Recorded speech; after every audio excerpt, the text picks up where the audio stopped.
Station's Robert Sherman is live for us outside of the White House.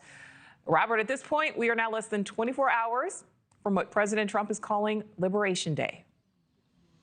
And we've heard about this day for a long time, Nichole. The White House pointing to April 2nd as the day in which reciprocal tariffs come down across the board, with the president painting this as a chief cornerstone of his economic vision to re-level the playing field when it comes to international trade and commerce. He has, for weeks on end, been accusing many other nations of, using his words, ripping the United States off for months.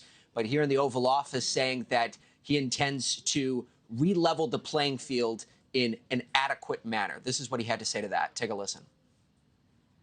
The numbers will be lower than what they've been charging us, and in some cases maybe substantially lower, but we sort of have a world obligation perhaps.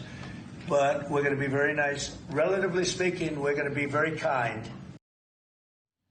But of course, not everyone sees it that way. We've heard from major U.S. trade partners such as Canada, who have insisted that they intend to stand their ground, and the EU coming out and saying they are ready to go with retaliatory measures of their own. Europe has not started this confrontation. We do not necessarily want to retaliate. But if it is necessary, we have a strong plan to retaliate, and we will use it. Something that we've heard the White House making a distinction on in recent days is the impact that retaliatory tariffs will have on nations across the globe. Those who have higher tariffs against the United States would feel the reciprocity more than those who have tariffs that are closer to even or on par with what the United States has. So that is a distinction that they have made when it comes to the impact that this will have around the globe. But they do insist that tomorrow is expected to be a major day that they are looking towards. Nichole? Yeah, I mean, we see right now, the market's in the green. But Robert, auto companies trying to make a last-minute push on these tariffs. What more can you tell us?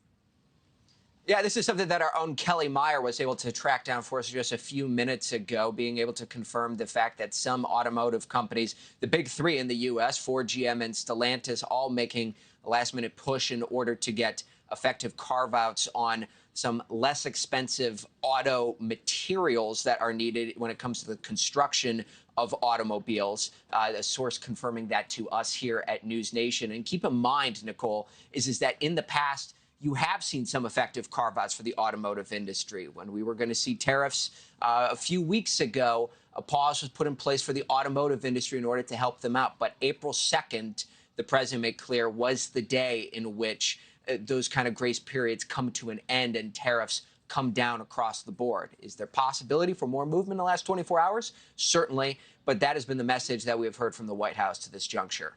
Thanks for watching. Go to joinnn.com to find NewsNation on your screen. And don't forget to click the red subscribe button below to get more of NewsNation's fact-driven, unbiased coverage.